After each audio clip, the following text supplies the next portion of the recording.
Well, good morning, welcome to Eurosport. A beautiful day here at Le Mans, the world's most famous sports car road circuit. And look at this, what a picture. This is no less than the 8th edition of the Le Mans Legends race, and what an entry we got this year.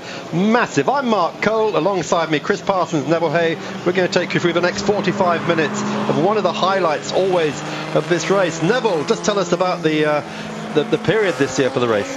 Well, the period for this year starts 1948-49, first race after the war, 1949, and goes through to just before we get the Ford GT40s and things like that. 1965, where we got the 250LM and 275LM Ferraris. It's particularly apt because it takes in, of course, 1949, which was Ferrari's first victory. Luigi Chinetti winning the race for the third time with Lord Selsdon with the 166. 1959, Aston Martin, Roy Salvadori, Carroll Shelby winning. And sadly, I have to tell you, because that leads me to the little story, that unfortunately that car will not be running because it had a problem in practice. It picked up a piston. Oh, dear. And you don't have sort of DBR1 engines hanging on the shelf and saying, oh, can we just take that one down? And, but Chris Parsons, what we do have on the shelf are D-type engines, don't we? And, fortunately. Yes, there's been quite a few engine changes and head gasket changes overnight since the testing on Thursday afternoon. But we have a full grid, and there were 3 reserves, and I think they're all in the race. And we can see the cars now coming up towards Indianapolis corner, led by the fabulous E-Type Jaguar. Now, of course, the first running they've had on a totally dry track. We've had dreadful weather on Monday, Tuesday, Wednesday, Thursday here. They had their qualifying on Thursday, didn't they? It was dry by then, but the 24 hours. Running just didn't have a chance to get the track green, and this shouldn't be too much of a problem for these guys because of the Dunlop R7s, etc. they race on. But Neville, not only, as you just said, is it 70th anniversary for Ferrari, 60th and 50th, sorry, for Ferrari and Aston Martin's wins, but for Morgan it's a big year as well. Indeed, yes, because of course it was here that the Lawrence Tune Morgan won its class, and they were very well represented. Yeah, and it's their 100th birthday. Their 100th birthday. Yep. Big celebrations this year from the little company in Malvern, not very far from where I was born in Kidderminster, and Charles Morgan, of course, ran a Morgan here at Le Mans only about 4 or 5 years ago. It came back into racing, and I'm very proud to say that my son was one of the drivers, my older son. Exactly. Now look at this. This is ancient and modern, isn't it? This is probably the absolute antithesis at the moment of what is and was now. But in front there, the Audi R8, the beautiful production car, which is on sale at the moment, and behind it, all the cars that would have been the Audi R8s of their days. But Chris, sadly, no Ferrari 250 GTO and no 250 LM.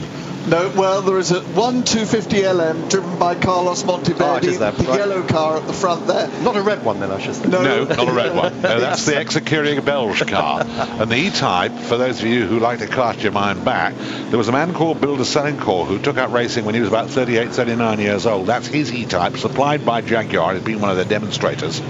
And the E-Types had a bit of a checkered career here. They first appeared in '62, when one finished in 3rd or 4th place with Roy Salvadori driving it, and the other one finished quite well up as well. Briggs Cunningham shared that car.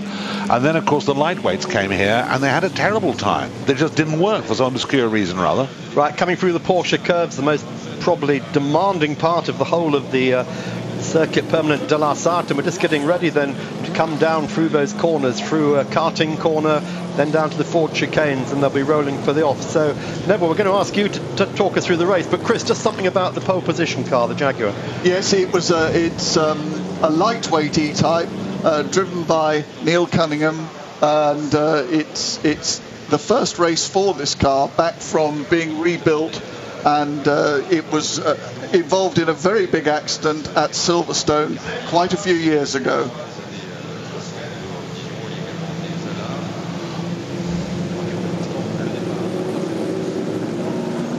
So we're here at Le Mans. This is Eurosport Live Saturday morning.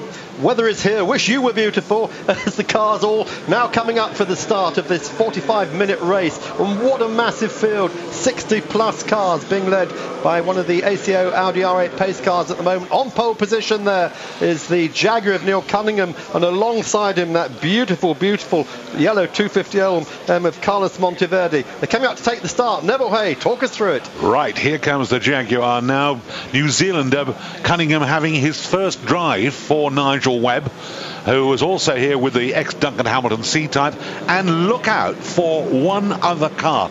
Look out for the long-nosed D-Type Jaguar of Gary Pearson. Now, this car had problems yesterday. It's got Pearson's own engine from his Lister, and it will be coming through the field very quickly. They're away. It's side by side at the moment, and it's Carlos Monteverdi with the ex-Écurie National Belge Ferrari 250LM of the type that won here in the hands of Jochen Rindt and Marston Gregory in 1965 in the lead. Tucked up behind is Justin Law. Justin Law, yes. Later car, 63 car, that the prototype space frame car that ran in the hands of Lumsden and Sargent. And Justin Law taking the high and wide line on the inside. Is he going to make it? No, decided that the door was closed. Yeah, Justin really doing a good job here, isn't he? I mean, normally everyone knows him as one of the Silk Cut Jaguar drivers. Tries to take the lead as they drop down the hill into Tertre Rouge. Can't do it. It's that double flick. And here, one of the most iconic scenes of the whole of the Le Mans circuit. Those trees all the way down the start of the Mulsanne straight. And you could just see the second Lister that was driven by Archie Scott Brown in fourth place. The green and yellow car and Justin Law is having a go now at Carlos Monteverdi in that lovely yellow Ferrari. And in fourth place, Julian Bronson there in the Lister Costin, and right behind him we're looking just down at the Lotus 15, number 15 there, which is running of Ewan McIntyre. So there's the field as they stream down the Mulsanne, not like the old days, of course, Neville, when they had this long 4-mile blast. Now 2 chicanes break it up. That's the first one they're just going through. Yes, used to get about 180 miles an hour from the D-types on that straight. Now, of course, we're getting cars doing that on the 2 bits of straight between the chicanes, but it's Monteverdi still in the lead. You can see the lightweight E lagging back in third place there, and behind him as Justin breaking the toe then, comes up, breaking the toe. Can he do it? He's done it. He's done it. His father Don Law was telling me yesterday they've got 345 brake horsepower in that car. It's a new engine, just rebuilt and just put on the dyno. As one of the lovely TZ1 Alpha spins. I think that's Holly Mason, Nick Mason's daughter, driving that car. Yeah, we'd hope we'd have seen Nick here with his 250 GTO, but I think Nick's occupied elsewhere. He's getting ready for Goodwood. Got a lot on his plate there. He's driving one of the old Auto Uno Mercedes Silver Arrows, and he's got a lot of other stuff on. Here we are. This is Holly again. This is what happened to her. Yeah, she spun it. Oh, they collide. There's a collision with the TVR there. Yeah, with the TVR. Yeah. Oh dear. Outbraking each other. Now, Mark, I think we ought to say here, this is a 45-minute race, and each car has to make a pit stop of 1 minute. Drivers can be changed or not changed, but they have to stop for at least a minute. Yes, it's a timed stop, so whether you get in or out, or whether you sit in the car, if it's a single driver. Do they still have to run around the car? No, that was very funny, wasn't it? I can recall that happening at one race where there was a gentleman who actually got out and trotted round in a very theatrical manner and got back in again, which I thought was hilarious at the time. That was another circuit in another time in another place. So it's Jaguar leading Ferrari, leading Jaguar, leading Ferrari, and then the Costin Lister there in 5th place, Lotus in 6th, and that Jaguar D-Type, the number 49 car of Gary Pearson there, down in 7th place, just ahead of the Aston Martin. Bit of a gap between the top 3, and I didn't think that the Bristolian in 4th place. No, it isn't. That's Tony Dron, I'm quite sure, in the Ferrari, and that is a very, very quick car indeed. And this is the car that Richie Ginther basically had a hand in designing the bodywork of. And he was, of course, a works driver, and it was driven, among other people, by Hill, by a whole load of the other drivers, Taffy Von Trips, in the Targa Florio, among other events. Just a replay at the start, just to see down. Watch this car of Justin Law. Look at the way he squeezes his way past the pole position E-Type there, and the E-Type has Neil Cunningham's got no response at all. It's Monteverde who leads him up, and they really squeeze out the E-Type. Of course, Justin won this race last year in the Silk Cut Jaguar, one of the iconic cars of the 1980s. One of the lovely cars there. Well, we've got a problem there. One of the D-Type smoking. Which car was that? That looked to me very much like number 6. Yeah, I'm pretty sure that is the Gary Pearson car that had an engine change. It has Gary's own engine out of his Lister Jaguar. Dropped a piston Thursday afternoon. I think he might have dropped another one now. Had to call back to Whittlebury just by Silverstone, get another engine sent out. They got it yesterday morning, changed it, and as you said, Neville, smoking. It didn't look good, did it? No. Here's the lead battle then. Yeah. As we come up to complete the second lap, start going into lap 3, and Justin Law really has the measure of this field at the moment, doesn't he? But Neil Cunningham is hanging on to the 2 leaders. Yes, Monteverde behind there in second place, lining himself up. I think on this particular part of the circuit he's probably a little bit quicker, but of course when they get to the straight, 3.8 litres of Jaguar is, as you said, 345 brake horsepower. It's interesting that this engine was giving around about, in 3.8 form, about 310, 320 in the E-Type when it was running the E-Type here. But now, with the development that's gone on with the XK engine, it'll give 345, 350 brake horsepower. Yep. And of course, our 2 leaders are contemporaries, aren't they? They both were racing against each other in those days. 63 and 64 are the dates of the 2 lead cars. So, you know, we're not seeing something that's an anachronism. No. And you can see the lovely little Lotus 15, 2-litre Lotus 15, which is the ex-factory spare car for Le Mans, being driven by Ewan McIntyre. And here we come back to the lead battle down the straight with Carlos Monteverde trying to take Justin Law, and it looks like he's done it. Yes, he's got through, but it remains to be seen for how long.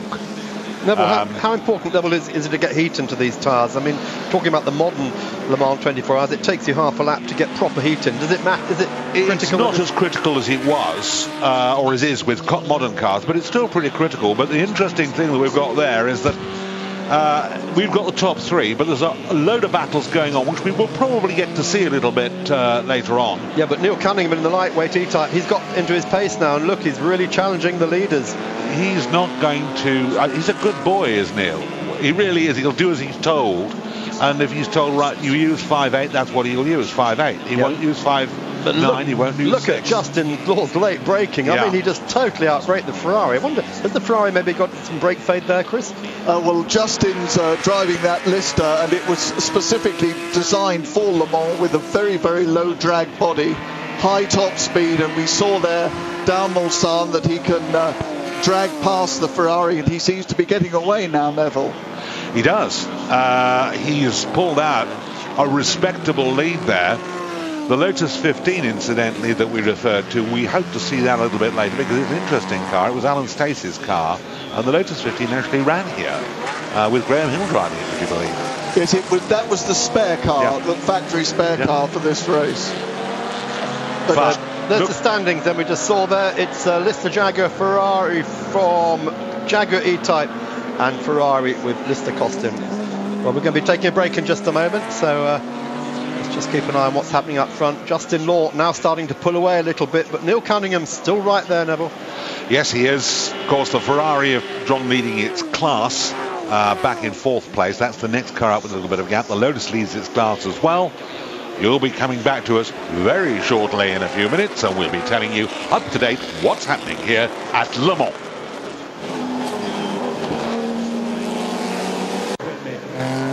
You're live with Eurosport here at the Le Mans 24 Hours weekend. This is the Legends race, the 8th anniversary of this Cars from the Past, a blast from the past. And as you join us, it's the Jaguar Lister Jaguar, I should say, rather, the number 17 car you're looking at there of Justin Law, who took the lead early in the race from Carlos Monteverde's Ferrari 250 LM and the pole position sitting lightweight Jaguar E-Type of Neil Cunningham. With me, Chris Parsons and Neville Hay, and great racing going on here, Chris. Yeah, yes. We're looking at the back here of a battle for what is second place, and Cunningham wants Monteverde's second place, and he's tried on the left, he's tried on the right.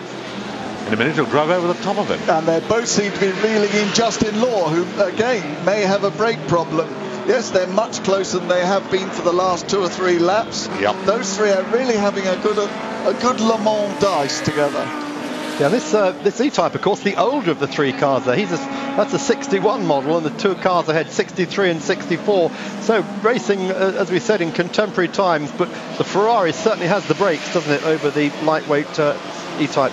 Yeah. Yeah, so one of these Ferrari 250 LMs won Le Mans in the hands of Marston Gregory and Jochen Rindt in 1964.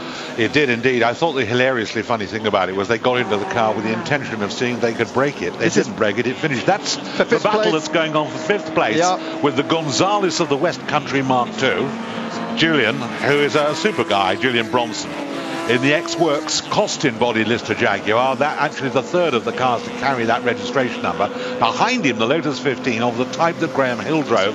That was the spare car, 2-litre Coventry Climax engine. And Lotus 15 looks very like the 11 that Graham Hill, in fact, I think, drove here at Le Mans in one of those cars back. And I tell you another man who drove one as well. Salvatore drove the Coombs version. I wonder how many times you can get Roy Salvadori into this broadcast. I'm quite correct to do so, because it's 50 years since, of course, he won the race. Good morning, Roy, if you're listening, and to Carol Shelby, wherever you may be listening. Carol's in the States. Yeah. Roy is back home in Monaco, and I hope you're feeling better, Roy. He's not been too well. No, so we heard. Of course, Carol Shelby, Roy Salvadori, the 2 great heroes of Le Mans, but Lotus, never a happy relationship with Le Mans or the ASO, was it? They hated the cars for some reason, and Colin Chapman was just as vehement in his dislike of the ACO.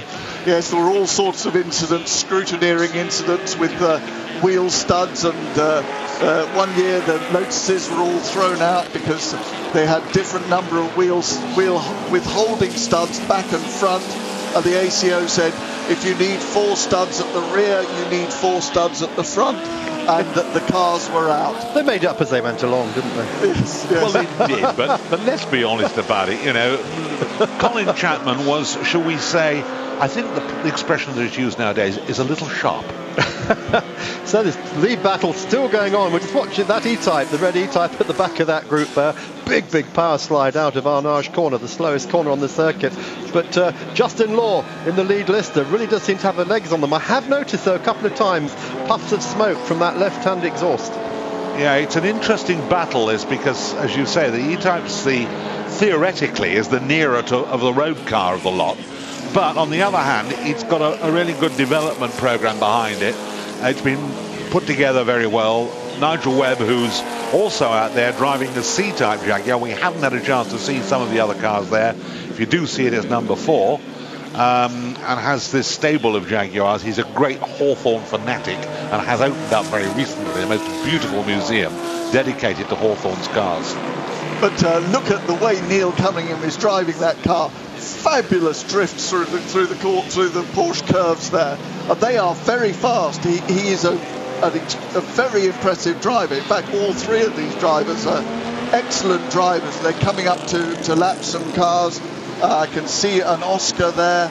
Not the Oscar that's being driven by Sir Sterling Moss. No, we haven't found that, have we? No, we can't see it on our timing streams. We'll see it in time, but to my mind, I mean, I know Chris and Neville have been drooling over Tony Dron's Ferrari, but that 250 LM is still one of my favourites. I mean, I remember as a kid being given the red Corgi model with the blue glass screens, and I lost it, but then I found it in our local market a few weeks ago, and I've got one again. I'm so happy. Brilliant, absolutely brilliant. I know that feeling well. I've got a 300 SL that I exactly the same sort of experience. That is my pride and joy. As Carlos Monteverdi draws in Justin Law again. This is mixing fun. the back markers. This is where it gets tricky. Well, it does, and it doesn't matter whether you're looking at these cars. You can see the speed differential there between the little HRG, I think it probably was, that they were lapping, and everything else. They really do come by. It's the Allard, it's the K3 Allard. That's the full-width bodied Allard that we saw basically not racing a great deal. You used to see the J2 and the J2R and the JR Allard, but not the K. And again, as a attempt by Monteverdi to break out the slipstream, try and get alongside into the second chicane, can't quite do it. Unfortunately, Carlos Monteverdi was unable as we see the TZ1 Alpha of Holly Mason. Oh dear, I remember Holly retired last year, didn't she? Yes, from this she did. race, and maybe she's going on. We also seem to have lost the E-Type, Neil Cunningham's E-Type. Yes, we have. Under a yellow flag in the background. Coming down from one of the chicanes. I think he might have put it in the tar wall at that chicane behind the Gran Turismo time. We'll hopefully get a replay in a minute, but our cameras are watching Holly Mason getting back into her car. Missed that, so battle's now down to 2 at the front. Jaguar E-Type out of the frame for the moment. That'll put Tony Dron into 3rd in your favourite car, Chris, the Ferrari 246S. Oh, that's a fabulous car. Tony's such a tall chap. His helmet comes right out of the top of the car. He needs a very big car. I always ask him about the weather. What's it like out there? Can you give us a weather forecast? So full marks to Duncan Wilshire and his legends think, oh, here we are, here is Neil, look at that. Something there on the way out of the corner. Yeah. And I fear that could well be mechanical. Unless it's just got the power on too early. I don't know. Exiting the second chicane. Is it still running is the $64,000 question. If it is, fine. We're just waiting if it to see. Isn't something broken, I think it broke. This Ferrari is just on the fastest middle sector of anyone in this race, so he really is on a charge now. I think you can see them there coming up on Sir Sterling Moss. You can see his white helmet, which is not a regulation FIA helmet. He has an exemption. No, it's not. It's one of the MGAs. There is Sir Sterling Moss in his white helmet. Yeah. Non-regulation helmet, which he has an exemption from the FIA to wear. By the way, we were just talking before we came on air. Sir Sterling Moss is joined as a knight by one of our favourite actors, Christopher Lee, this morning in the Queen's birthday honours. So please arise, Sir Count Dracula. But there is Sir Sterling still driving very, very artistically past the yellow flag in his Oscar, the safety car. Yeah, bad news, I'm afraid. The E-Type has not gone through the second sector. He's pulled off somewhere. Maybe that's what that's for. Maybe he's in a dangerous position. I suspect that he might possibly have something that has come out of the car. Right, well, there is Sir Sterling. Isn't that car beautiful as well? Now, there's a story about this, Chris. Do tell us. There are many stories about this. The battle between Sir Sterling and Rick Hall over the paint job. Yes, there are many stories about this car. It's called an Oscar, which is Officine Specialati Costruzioni Automobile, and it was actually the Maserati brothers who had to leave Maserati in 1938 due to financial problems when the company was taken over by Count Orsi, and they had to sign a 10-year non-competition clause, and they formed Oscar. Yeah, we're just looking at replays there of what happened earlier, just showing the thing. So we'll interrupt you just for a second, Chris, but Cobra, again an iconic Le Mans car, not the Cobra Daytona Coupe, which Peter Brock designed, but the Wilmot. That's Sean Lim's car, a very quick Cobra, the ex-John Wilmot car that was driven by all sorts of people, Sir John Whitmore, Bob Althoff, and did many races, Kyle Army, and many of the classic sports car races, and that's a very quick car. Sean is very fast in driver in that car. So, and all manner out here. It's great to see the Healers as well, the Alvises, and again that number 15 car we were talking about earlier, Ewan McIntyre's beautiful little Lotus 15, and very fragile cars though, Neville. Very fragile. This is a pretty rare car. That's an Aston Martin DB3 as opposed to DB3S. These cars actually ran here. One actually got as far as second place in 1952. It was the last works drive for Lance Macklin for the firm. Co-driver Peter Collins, that particular car that we've just seen won the Goodwood 9-hour race in the TT with Here's that the reason. car. If someone's dumped a load of oil, that is done at the PlayStation chicane. I suggest this might be the E-Type. That's what I suggested. Dumped its oil on the rear wheels. Yeah. Incidentally, cars now coming into the pits because the safety car's out, so make the most of it. Take your compulsory pit stop. We're going to take a compulsory pit stop. Quick break here on Eurosport. We'll be back just a moment with a Legends race. Well, you're back with Eurosport. We're live at Le Mans for the Legends race. We're under safety car period at the moment because Neil Cunningham's pole-sitting Jaguar E-Type dumped its oil at the second chicane. They've got all that cleaned up now, and while the safety car's been out, virtually everybody has made their compulsory pit stop, been into the pits, waited a minute, come out again, and the leaders have been picked up. Here's Sir Sterling Moss in his little Oscar. He's running third in class at the moment, 35th overall. Right, come on, Mark. You've got a story about this car you want to tell us. Yeah, Sir Sterling bought this car 2 years ago, had it restored by Rick Hall of Hall & Hall, but the two of them fell out over what colour it should be. Sterling wanted it to be green, his colours of course. Rick Hall said no, it's red. So last year at the Woodcut, the RAC Woodcut Trophy race at Spa, which is organised by the Legends people, Sterling Moss won that race, but the car was silver because they hadn't decided. And now he's lost the battle with Rick Hall, and the car is here in its original red. And there he is, waving to the crowd as he comes on. No, he just loves. Sterling will always love his racing. Yeah, and the pace car pulls off. Well, that's one of the pace cars. Of course, there's the other one. So, intensely patriotic. Moss was, of course, forced to go to Maserati when he wanted to make a name as a Grand Prix driver, although he'd driven in Grand Prix for HWM and messed about with the ERA and things like that before he went to Mercedes.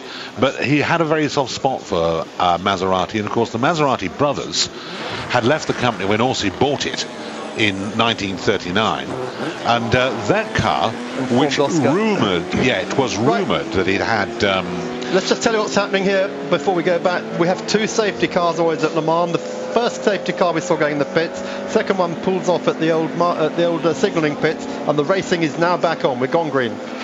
Just to finish the story, it was rumoured that Desmodromic, that valve system on that car, was passed on to Mercedes. I personally doubt it, but that's the rumour that was flying about at the time, and somebody's quoted it to us. Back in the lead then, it's Justin Law with this car that was built primarily for Le Mans for the Lumsden and Sargent team that the previous year had driven a lightweight E-Type or a semi-lightweight E-Type. And with the spaced frame and the Jaguar engine, the 3.8 engine which had won so many times, or the Jaguar engine had, not in 3.8 litre form, they felt that this would be the car that would let them win. Well, sadly it didn't, and it didn't work. Behind it, giving all the fight in the world, is this gorgeous 250LM Ferrari, which was the first, of course, of the mid-engine Ferrari sports cars.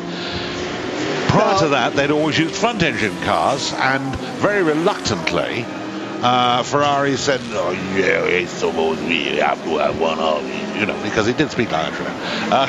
And of course, we saw at the rear of that car, we saw it going through the iconic symbol of Ferrari's cars, Prova Mod, Modena prototype. And there we see another Ferrari. Well, is it a Ferrari? It's Harry Leventis in the lovely little Dino. That's Fiat.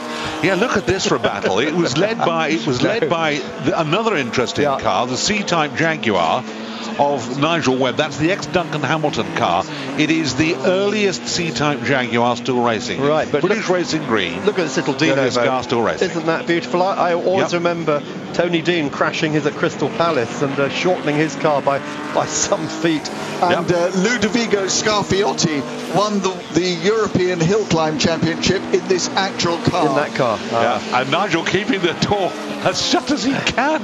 Harry Leventis, of course, for those of you who don't know, listening, his son Nick is racing. They are Straka Racing, which is the family's Greek Cypriot olive oil business. Danny Watts, Peter Hardman, Nick Leventis starting that Straka car, 4th place in the petrol honours on the grid. Fantastic performance by them in that Ginetta Zytek. And this is Dad Harry, who's a collection of cars. Not a huge collection, but what he's got includes the 1959 Le Mans winner. Pure quality. Absolute quality. Yes. This battle for the lead is still just as hard now, after we've had the pace car, after everybody's had their pit stop, as it was right at the very start of the race. It's still the Lister Jaguar, it's still the Ferrari hanging on there, Carlos Monteverdi in 2nd place, and they've outdistanced everybody already all over again. And Neville, you and I had to sit down over a glass of beer yesterday and work out who actually had driven this car, the Monteverdi 250LM at Le Mans, because Carlos Monteverdi himself was unable to give us any history other than that it was a Curie Francorchamps car. And we reckoned it was Mares and Burles. It was suggested it was Mares and Burles. I think it was certainly Burles. I'm a little bit doubtful about Mares because I've got a feeling that Mares by that time had joined the Ferrari works team. He replaced Ginther. But sadly, Wild Willie as he was known, had so many accidents and so many problems that he came to a sad end in Ostend quite early in life. Well, we're just coming up to the 30-minute mark in this 45-minute race. One car that's missing, of course, Chris, the 1959 Aston Martin that was due to be here. What's the story on that? Well, Peter Hardman qualified the car on Thursday evening, but unfortunately in doing so the engine dropped a valve, and they couldn't repair it. And there's the little Elva, which I think you wanted to talk about, Mark, going off the road, but lovely little car. Yeah, this is one of the classic, iconic British sports cars. There's other people having problems throughout. Stuff at the Dunlop chicane, isn't it? The Dunlop S's. But this iconic Elva, of course, Elva, she goes in French. Little British joke when they built that car. But Janus Wimpfen, the motor racing sports car historian who wrote those classic volumes, Time and Two Seats and all the rest, his latest book coming out this autumn is the Elva story. And we'll have him on the programme tonight during the 24 hours telling us more about that. And you saw a lovely shot of Tony Dron drifting the 246 Ferrari Dino.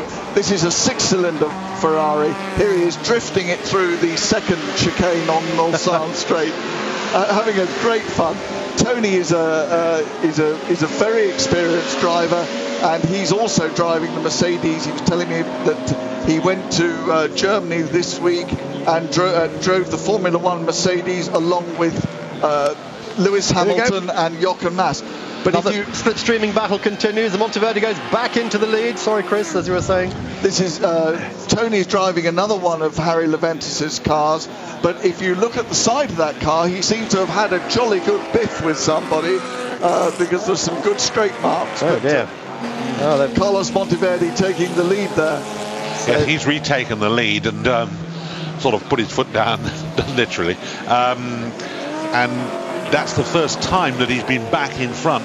Whoops, that's the Austin Healey, the ex-works car that Lance Macklin drove in the TT in 1955, his last drive, incidentally. Just love the two-tones the on those. ex-John Dalton car. Incidentally, Jeremy Shaw, who's on our commentary team this weekend, he's got one of those two-tone peelers. He just loves it, so I just hope he's not watching at the moment. It'd break his heart, wouldn't it? But all's well. It wasn't damaged anywhere anything like that. Disc brakes, 2.6 litre four-cylinder engine. But Chris is telling us about the Harry Leventis car plus the Aston, there's going to be tears into Weston on Monday, aren't they? Oh, yes. When they get home. Yes, a lot of work to be done there.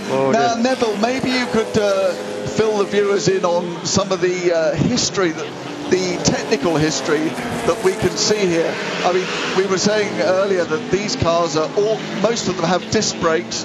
Now, where did disc brakes start in motor racing, Neville? Well, a few minutes ago, we just saw an image very briefly of a C-Type Jaguar, the very first of the production C's, the ex-Duncan Hamilton car. It was a year after that car was produced, 1953, that Jaguar ran and won here at Le Mans with disc brakes for the first time, which was looked upon as a very significant move, and was a significant move insofar as within a matter of 10 years, everybody had got disc brakes virtually on their cars. First at the front and then front and rear, and it's now pretty well universal across the board because the stopping ability, the fact that they don't fade in the same way, the lasting of a disc pad now is just amazing. And there is Monteverdi, who I will tell you has a reputation for occasionally, I think the expression is, putting a leg out of bed. I thought that's what engines did. Well, he's struggling hard, boy. Well, you're watching Legends here, 8th anniversary on Eurosport with me, Mark Cole, Chris Parsons, Neville Hay. We're enjoying it as much as they are obviously out there. But Carlos Monteverdi, one has to say, really, really having fun. We're going to take a short break. Stay with us and we'll be back for the rest of it. In fact, we're that quicker than we thought. No break. That's been called off. Carlos Monteverdi then getting that car ever so slightly sideways through Tertre Rouge. You don't want to be in the barriers under those poplar trees, and that's just caused to give them a little bit of breathing space, hasn't it? Those back markers from the Chasing Justin Law. I must just say, Mark, he's just passed the TVR there, and for anyone who hasn't heard the sad news, the one-time owner of TVR, Peter sadly passed away only yesterday. Peter Wheeler, yep. Peter Wheeler, and an enormous number of TVR enthusiasts here at Le Mans. It's sort of a pilgrimage they make every year. Yeah. Our sympathy goes to his family, which is a young family, and they're lovely people. I know them well. Yeah, no, I saw some TVR people yesterday, and they said they were going to all have a drink in his honour, and maybe our friend Harvey Werter at home will have a drink in his honour as well. Yeah, he was a TVR owner before he bit the bullet and bought a Porsche. Well, these Stupid people boy. will have to learn, won't they? And we've got a message for Bob as well, if he's listening, haven't we? I had a bet with Bob that I wouldn't wear a pair of fluorescent socks I bought in Buckingham Market, and he said we've got to go further than that. We've got to wear one of each colour. And Bob, I've won my bet. So Bob, you better get the bottle out. That's a rare car. That's a Porsche 904, four-cylinder Porsche. Again, mid-engine car. Sterling Moss, smart Sterling Moss automobile racing team ran one of those for some time after Sterling himself stopped driving. So did my friend Martin Hone. Talking of the devil, Sterling now appears on the timing screen. He just made his pit stop. He just went into the pits at the end of the last lap. So and third in his class at this time. There we are, Sir Sterling Moss at the age of 79, 80 this year, appearing on the timing screens at Le Mans in his 80th year. How good is that? That's quite excellent. Here's one of my favourite cars as well, the Porsche 904s from the classic days. Such a pretty car this, wasn't it? Oh, gorgeous car. Really was. And you could buy a road version of this car. Yeah. Well, that's all called for homologation, and that's when the FIA started to say you've got to produce a certain number of road cars, didn't they? And you had to line them all up. And yeah, but I don't think that was a cynical move by Porsche. I think you really could buy a road version and drive it on the road. Of course, our friend Neville here would like the cars to be scrutineered in Paris and driven down to Le Mans. Let's expand on this. If that Duncan Wilshire's listening, just tell him what you'd like to see next year, Neville. I would like to see all the cars, but not just for Duncan's race, for the Le Mans 24-hour race, be scrutineered in Paris and be road registered in their country of origin, and then be driven to Le Mans where they practice, and everybody's waiting for them. If they have any replacements, any cars that have to be in any way serviced, preparatory to the start of the 24-hour race. And if you enter a prototype, then that prototype must go into manufacture within 18 months. So why stop at Paris? Why not just say you've got to start from well, because everybody used to go to Paris. City of your national country. No, everybody used to have to go to Paris. They used to do that. It's called the Monte Carlo Rally, wasn't it? Yes, but it'd be great if you could go to Paris. You could have a really good time in Paris before you drive up here, and then go back to Paris if you like. I think these two are having a really good time. Yeah, there's a ding-dong. Carlos is obviously thoroughly enjoying himself. He's got a bit squirrely again in the Porsche curves, which one place you don't want to get squirrely. Look at the Justin squirrely there as Justin Law hard on the brakes. It's a big car, that Lister, isn't it? But it's not as heavy as it looks, but it is a big car. There's the 550 Porsche. Isn't that pretty as well? Very pretty car. I can remember the late Edgar Barth driving one of those. Yeah, I was just going to say, Jürgen Barth's father. Yes, our friend's father. Yes. So, Jürgen, of course, just having been given this prize, there's a new trophy that the ACO's come up with, which is a joint venture between the Nürburgring 24 Hours and the Le Mans 24 Hours. And in fact, Romain Dumas has won the first of it, but they've given one in retrospect to Jürgen Barth. And so having won at Le Mans and finished second in the Nürburgring 24 Hours in 1986. Well, there's a little story in the book that the girl said it ain't all over till it's over. And all of a sudden, we've seen Law begin to close the gap. A much tighter line there, and that's he's why. Coming back. That's why. Look how sideways that Lister is. The Ferrari. Monteverdi got that all wrong, the Dunlop S's, and allowed Justin to close up. But then, as you say, Justin then got it sideways, so status quo is maintained. But they're really going for it, those two. Well, we're not far off the flag, are we? We are 7 minutes. 7.5 minutes. Yeah. One car, unfortunately, we haven't seen is a lovely little Porsche 356 Carrera Pan America car. This car has so much history. It was driven in this race, which is one of the classic sports car races. And then we see one of the little French DB Panhards being retired. But the Carrera Pan America was a race in Mexico, 3,200 kilometers in 5 days from the Guatemalan border up to the Texas border, and every 100 meters there was a Mexican policeman with a gun keeping the roads closed. Yes, and this was the first victory for Porsche in an international race, right? In the Carrera Pan America. Now, interesting. I was just telling you before we said, I was just telling you, Chris, the other day that Hans Hermann, who was claimed had Porsche's first ever international victory. That, of course, is as a factory team. This was a privateer team. This was the year before, and it was a privateer team. And the gentleman who owned the car put it away, and it was bought out only 3 or 4 years ago.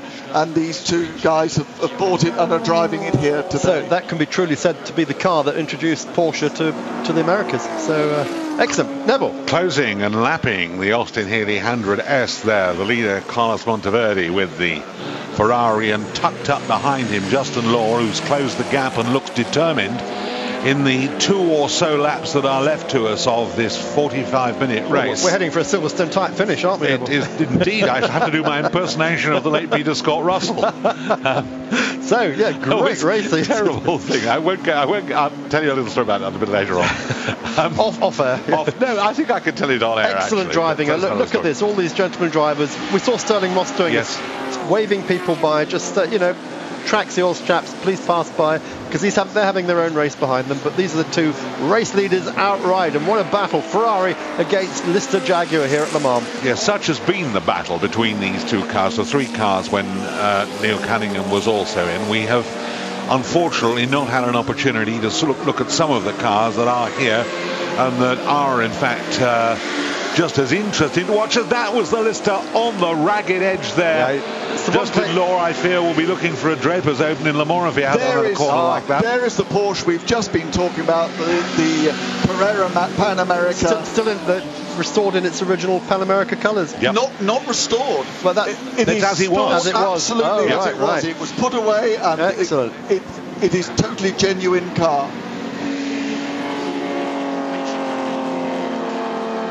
So Monteverde continues to lead her at Le Mans. We've got just 4.5 minutes to go. He's going to get certainly this lap in, but probably this will be the start of his last lap. Fastest lap of the race so far is by Monteverde, a 4:47.6. Now that compares with the 3:22 which Sarrazin did in the Peugeot the other night. So Sarrazin 1.5 minutes quicker around this circuit. Yes, but on the other hand, don't forget this is a normally aspirated 3-litre engine in this Ferrari. It's a V12, but it's normally aspirated 3 litres. Only 2 French cars in the race. We've seen one of them retire. This is the other one. The other little Panhard's about to be gobbled up by the leaders. 7 Rat. Isn't that a great registration? It is. I'm just looking to say, that was the little car that you just gobbled up. The smoke was coming from. Yeah, it's been smoking for some time. They only have 2 cylinders, don't they? Yeah. And one's oiled up. There's Tony drawn in the lovely 246 third place Ferrari. Very lonely race for him. I don't think he's seen anyone the whole race, has he? No, he's just got on. Third place was his by inheritance. Nobody's threatened him. And that, of course, is the start of the days when you chop the back off the car, the CAM principle, wasn't it? And for those of you who sort of like to look down the order a little bit, we have got, as we said, the 250 LM Carlos Monteverde, the Lister Jaguar holding on to second place there, Justin Law in third place. We've spoken about that car, the Ferrari, the Costin Lister Jaguar.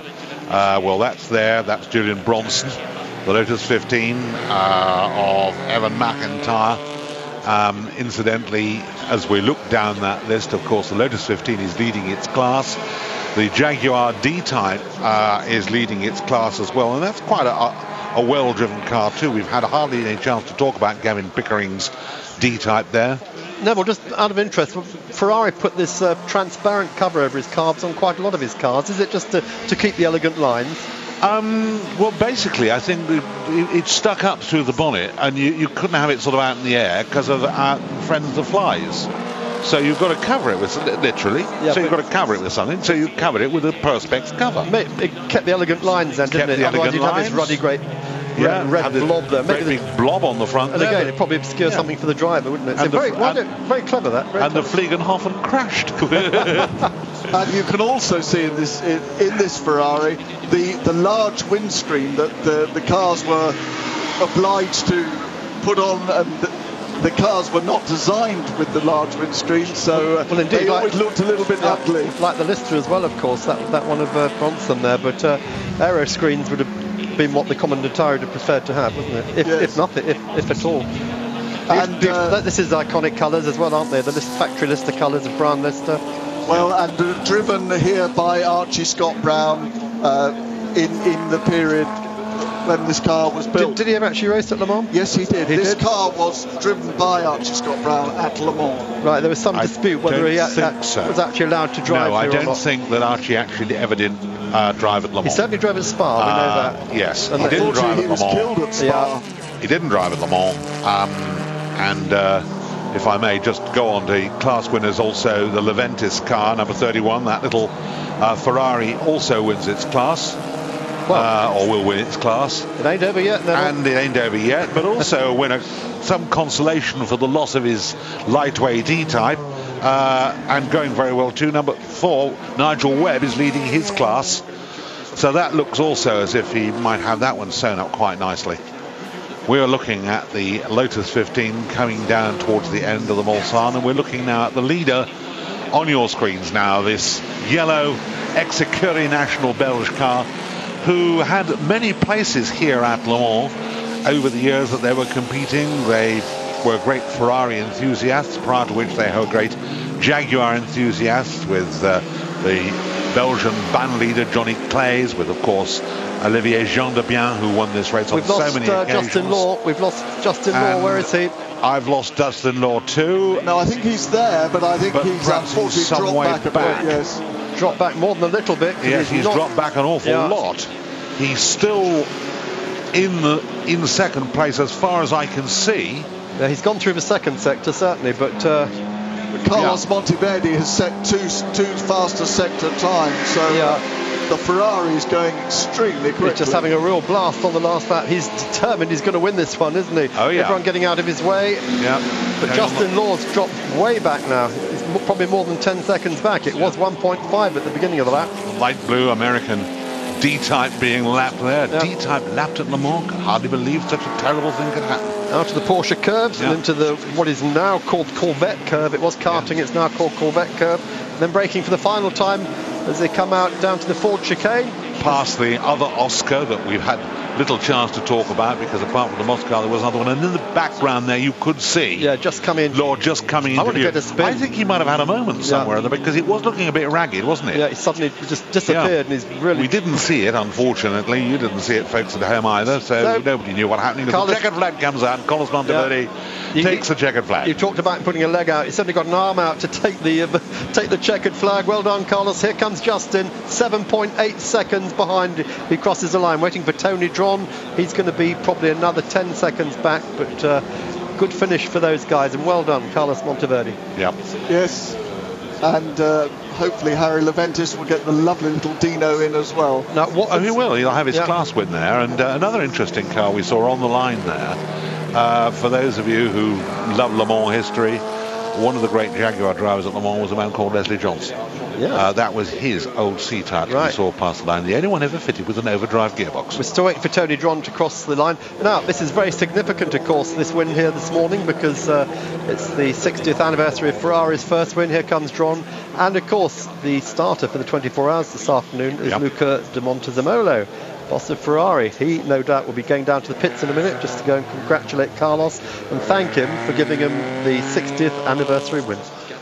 Well, we still have to see in GT2. There are plenty of Ferraris in GT2. Well, at least they've claimed one overall victory this weekend already, so let's see if they can have a class win in GT2. And they've given the man an excellent job to cover up the tyres, haven't they? You know, because I'm sure that many of you have been listening in over practice now that they have to modify the bodywork on those cars. I mean, Ferrari at one time we've been surmising could have pulled out of Formula One with the politics that's raging there at the moment. We are going to have both David Richards and Martin Brain joining us during the course of the 24 hours to tell us about their, at the moment, failed bids to get into Formula One. Both those teams turned down, but absolutely charged with politics, Chris.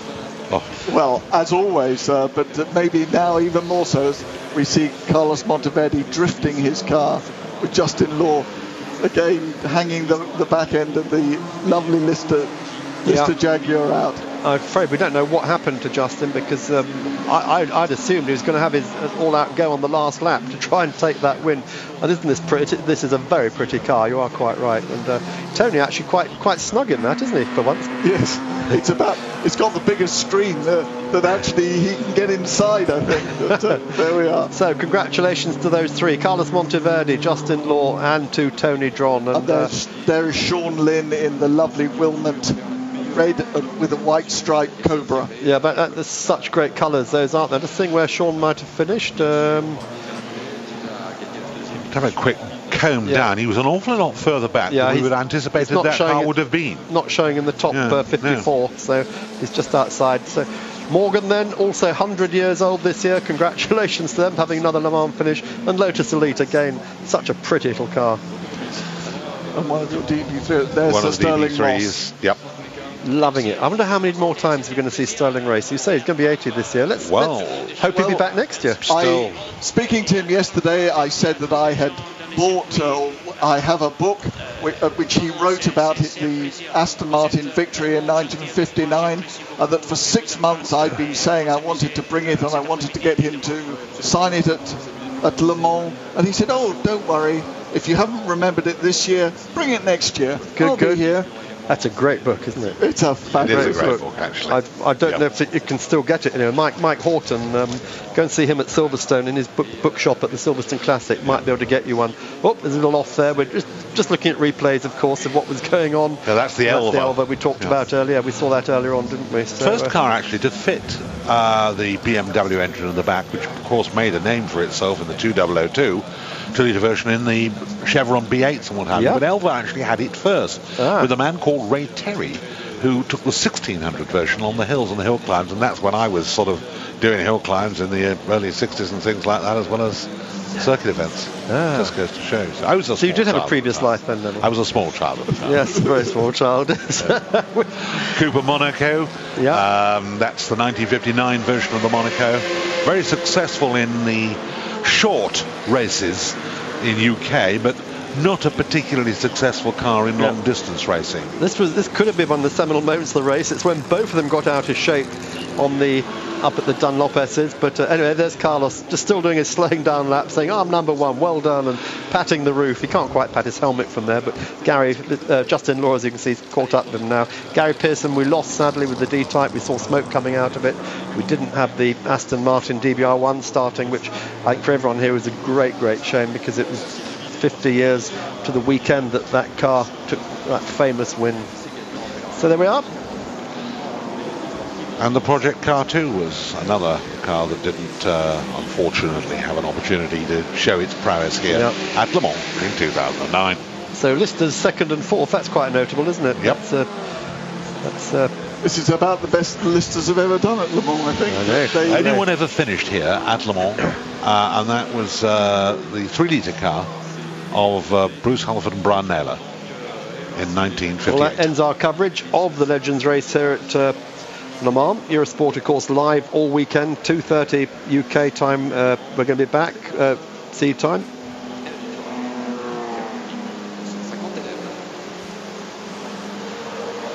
So our coverage continuing throughout the weekend here on Eurosport, and we'll be back here for British viewers 1:30 for the grid and 2 o'clock start in Britain. It's 3 o'clock in seed time. Chris Parsons, Neville Hay, good race, Legends. Great fun as always. So stay with Eurosport. We'll be back. Remember, 1:30 British time, 2:30